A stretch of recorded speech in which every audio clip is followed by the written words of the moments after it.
Hello and welcome to what can only be described as the video. In this one, I thought I would take a little look at last night's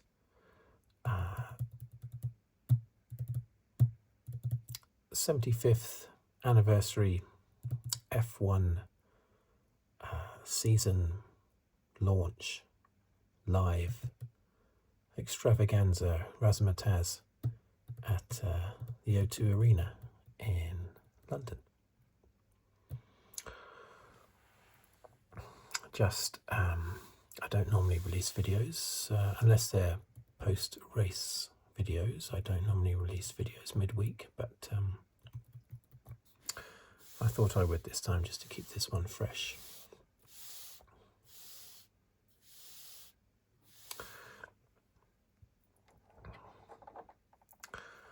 I might just doodle while I'm doing it a little bit. Yeah, so what was it? It was the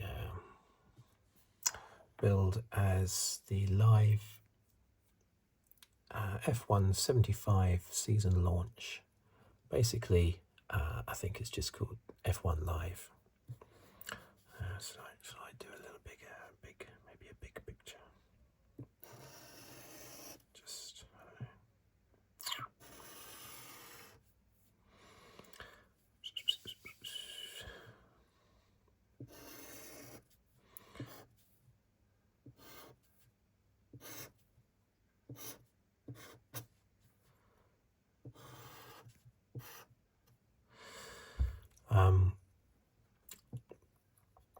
Yeah, so what did we think of it?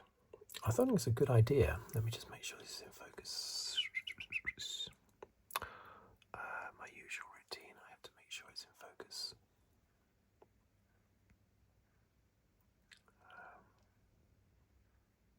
Yeah, that's very important.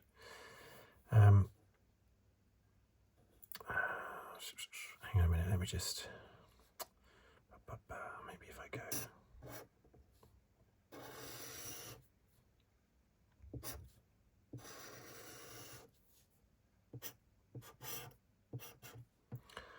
That's quite good. Yeah, so what did I think of it? I think it's a good idea. I think it's a good idea to have all the season launches at one time. Of course, Williams did have one about 2 or 3 days beforehand where they had a little special event at Silverstone, I think, wasn't it? Where they had lots of people apply for tickets, but only a few people, only about 100 or so, I think,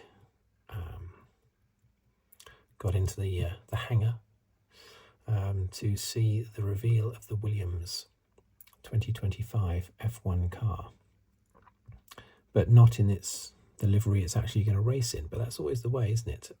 I'm sure we still haven't seen the proper liveries even after last night, and we won't do even after Bahrain testing. And sometimes you don't do even after the first race, because sometimes they give a little gift to a sponsor by, like for instance, the Alpines were pink, weren't they, for a couple of races a couple of years ago. Anyway, a lot was made last night about the livery, because the cars haven't changed that much at all. But I do think it's a good idea, in theory, to have all the cars and the drivers revealed for the people that don't know who's going to be racing this year.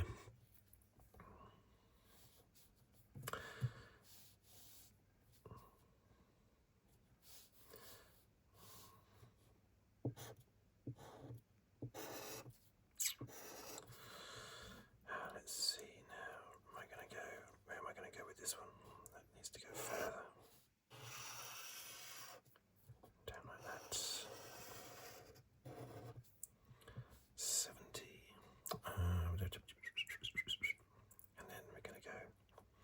I do not want to make a silly mistake.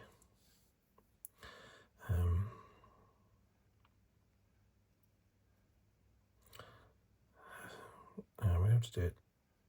Am I going to do it like that? Maybe I am. So if I go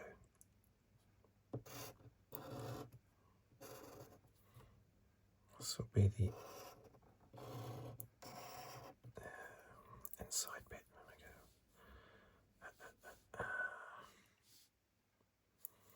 go. F175. Maybe I'll do like this. If I go. Oops. Well, I will actually be colouring in a little bit, so it's not a disaster.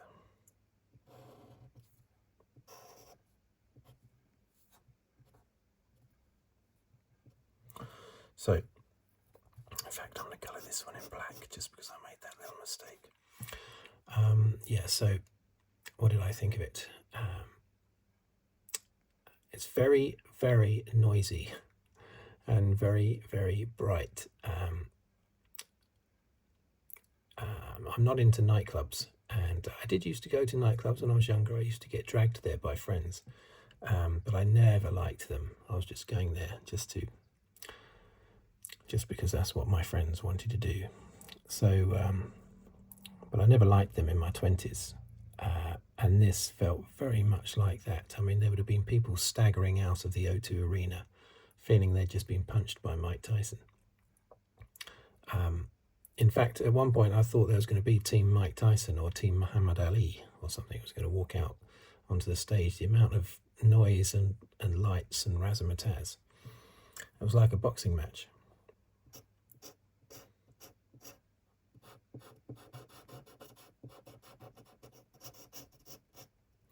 I thought Jack Whitehall was good though. I was a bit nervous at first. I thought, oh dear, is this going to work? But it did. I think he was quite good. Some of his jokes were a little bit edgy.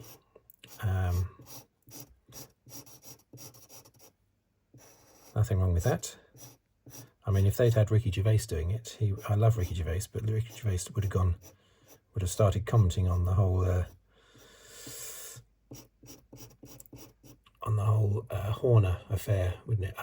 That's a bad choice of word. And the Horner allegations, you know, he'd have made some joke about that. So Jack Whitehall didn't do that. I thought it was quite good. I thought some of his humour was quite good.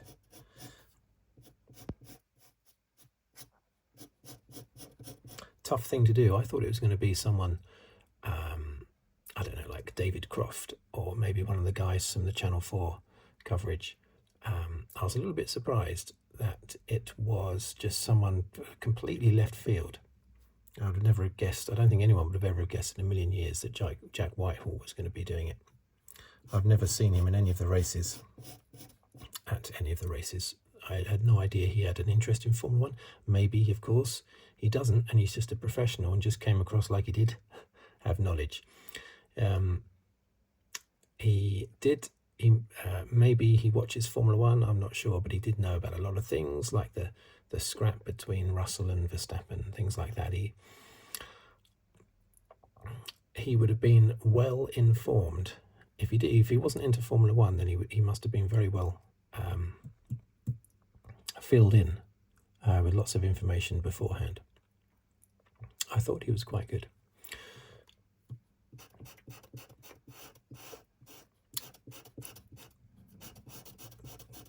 But when basically it's all about livery and what the cars look like, it's a little bit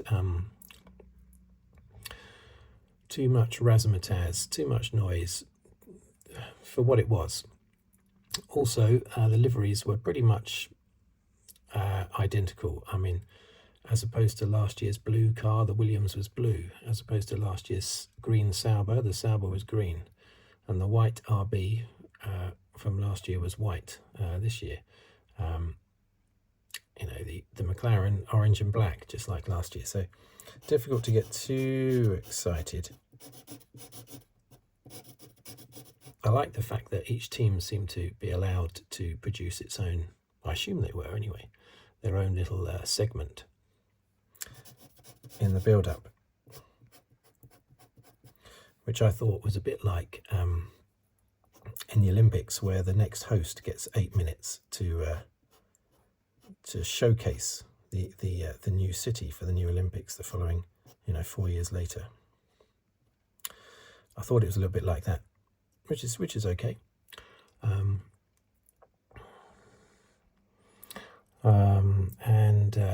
Which ones did I think were good? Sauber took forever. Sauber was the very first one. It took forever. It went on forever and ever. And I thought, blimey, this is going to take 4 hours, 5 hours, not 2 hours, this program.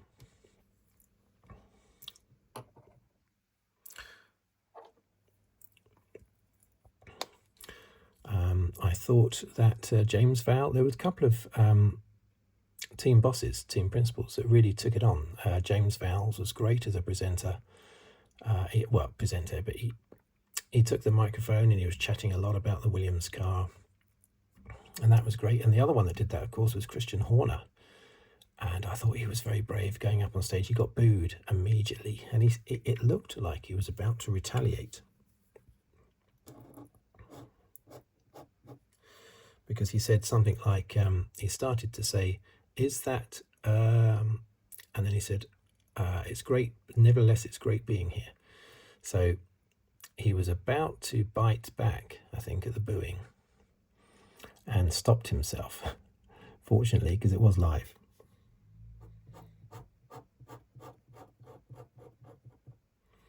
I'm surprised he got booing. Very surprised that he got booed. Because I would have expected the audience to be a little bit more polite, but it seemed to almost be orchestrated. Because it's not like if you boo Verstappen. Booing Verstappen, he's, in this country anyway, he's the pantomime villain, if you like. It's jokey. It's a sign of respect, really, that he gets booed. But with Horner, I can't help but think that had something directly to do with the allegations from last year. So that was a real shame, and I wish that hadn't happened. But there you go. I'm not a Horner fan, as you might know, but if someone's brave enough to step up on stage like that, when most of the team principals did not, or at least they didn't say anything, a lot of them didn't say anything,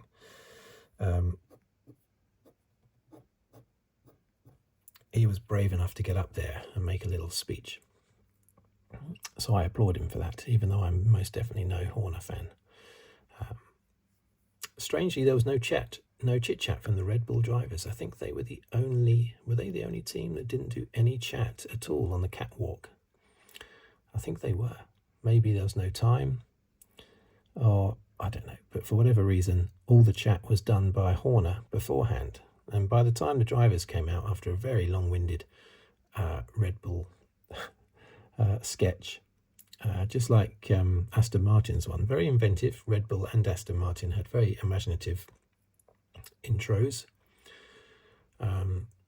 but maybe there was no time for Verstappen and Lawson to get interviewed. But a lot of people would be disappointed with that. And I can imagine a lot of Dutch fans thinking that's because it was in London, so we're not going to let Verstappen speak.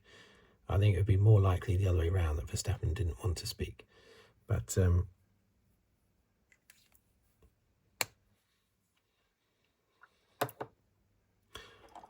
I was a bit surprised at that, and it's a bit of a shame because the event is in London, even though there's people from all around the world there, but still the event is in London. So anything like that could be seen as a slight on Verstappen, which is not the case. That would not have been a slight on him at all. There were lots of world champions there. Nigel Mansell was there, Jackie Stewart and Emerson Fittipaldi were there. I saw those two there. Emerson Fittipaldi as well as Jackie Stewart. Did we have Jacques Villeneuve? There was an old-looking guy sitting next to Jackie Stewart. I'm sure Villeneuve, that couldn't have been Villeneuve, because I saw him on TV just last year and he didn't look very old. He's the same age as me. I think he's 2 or 3 months. I think he's a couple of months older than me. as is David Coulthard as well. He was at that table, the same table. As was Jean Alesi. Jean Alesi was there as well, at that table, sitting next to Mansell. It's a shame we didn't have Piquet, Nelson Piquet, sitting next to Mansell, but not only would they not have wanted to sit next to each other, but also Piquet is, I think he's been blackballed from all FIA events, hasn't he? Due to his comments about Hamilton. The FIA, they were also booed. I thought that was really surprising. The FIA getting booed. What are they getting booed about? Their policy on swearing? What are people specifically en masse booing the FIA about? Or again, is it just pantomime booing? I don't know, but I didn't really like that. Didn't really like that at all. Didn't understand that. At least Domenicali, the boss of F1, at least he wasn't booed. He was, got a respectful bit of applause. I didn't like his suit though. His pinstripe suits. I never thought they looked good when they were fashionable.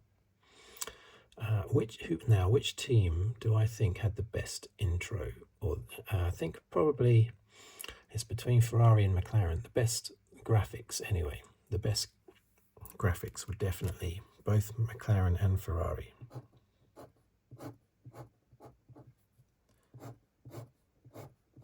Fantastic graphics they had, and also McLaren had old cars out on the circuit. It looked like they had one of Emerson Fittipaldi's McLarens.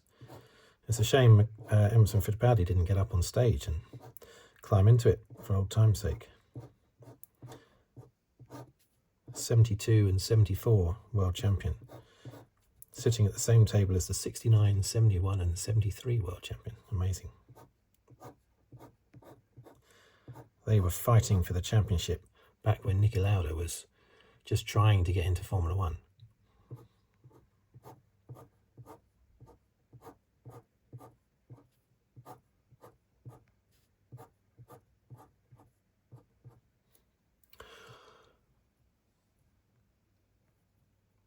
So basically speaking, I would say Ferraris. I liked Williams had their intro was. I'm actually more interested in the intros than I am in the actual cars, because it's difficult to get excited about a car unless there's been a big change in the regulations like there was in 2022. And indeed, not until they're on track can you truly get excited by them. They just look like last year's cars, which basically they are, with updates. And the liveries were very, very similar. I did like Racing Bull's livery, but again, it's very similar to last year. Haas was identical to last year. They were all. I didn't like Ferrari's white stripe where the Hewlett-Packard bit of advertising is on the side of the car. Were they advertising Ferrari last year? They certainly are this year. God dear, they're very big and bold this year. And I don't mind having HP on the side of the car. What I don't like is that massive, great big white area around the HP, which is sort of part of their symbol, isn't it, really, for HP? I suppose they thought it wasn't going to stand out otherwise, but I think that scars the beautiful red of Ferrari, having a big white lump. I was looking forward to seeing Hamilton racing in a scarlet Ferrari this year. Now he's in a red and white Ferrari. They've done that in the past. I remember was it the 93 McLaren, 93 Ferrari, sorry, was like that, had a big white area. And I think in Vettel years and Schumacher years, there was a lot of white on the car. I thought we'd gone away from that, but never mind. What else did I make? A little...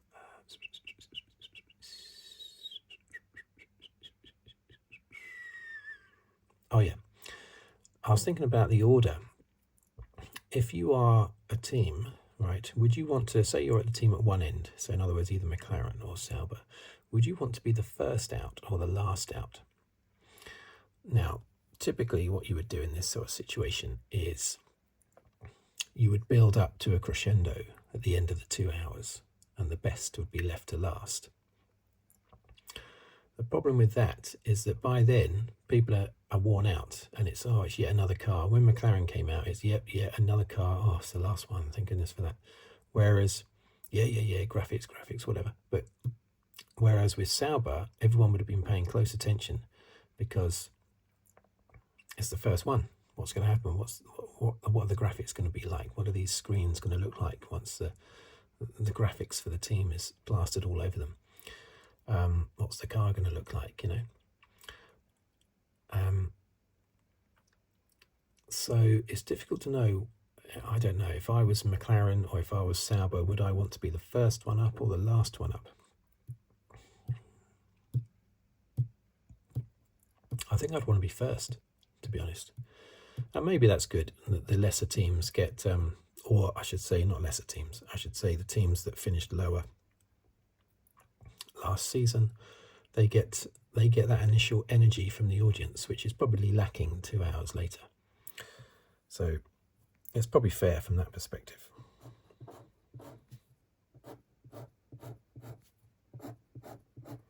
So yes, overall I think it's a good idea they've done it, but if they do it next year, I would like it to be a little bit less disco.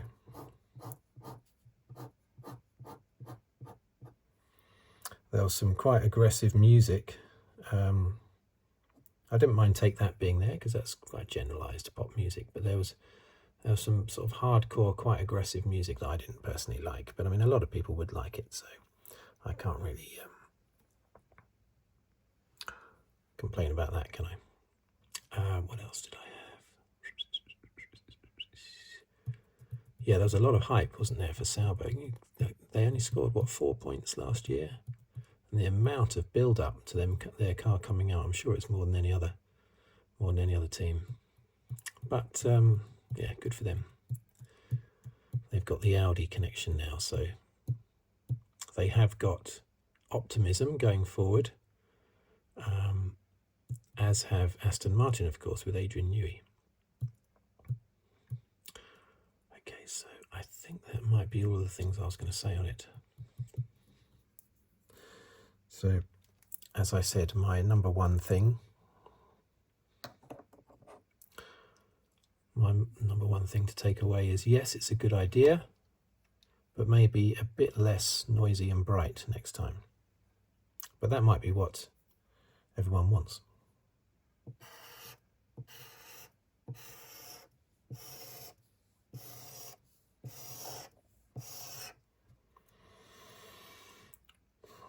Maybe everyone wants it to be super bright and noisy. Too noisy and bright for me, though. I wonder what Martin Brundle was sitting there, old fella, poor old fella. And all those old world champions as well, Jean Alesi and Davy Coulthard. They're sitting there getting their eyeballs smashed to pieces by, all the lights are on, they're off again, the lights are on again, they're off again. God, I'd hate that. It smashes your senses to pieces.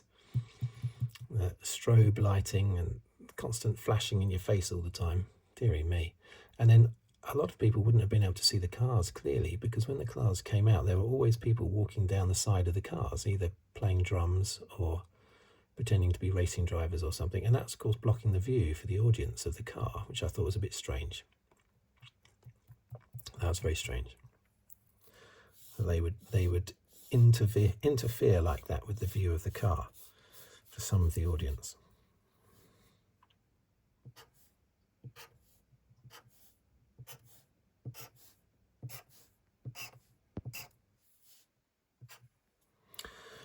Anyway, I will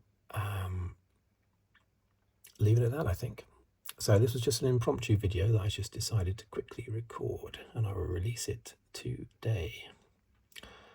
Thank you for watching, thank you for listening. If you'd like to subscribe to the channel, please do so. I've got a lot of F1 videos coming up soon, of course, with the new season. But I also do non-F1 videos, but at the moment I'm concentrating on F1 ones until the season starts. And then I'll do some non-F1 videos on Saturdays with F1 Grand Prix recap videos on Mondays. Okay, so if you'd like to subscribe, please do so, or leave a comment, or like the video. If you'd like to leave a tip, you can do on the thanks button below the video. And until next time, thank you for watching, thank you for listening. Goodbye for now.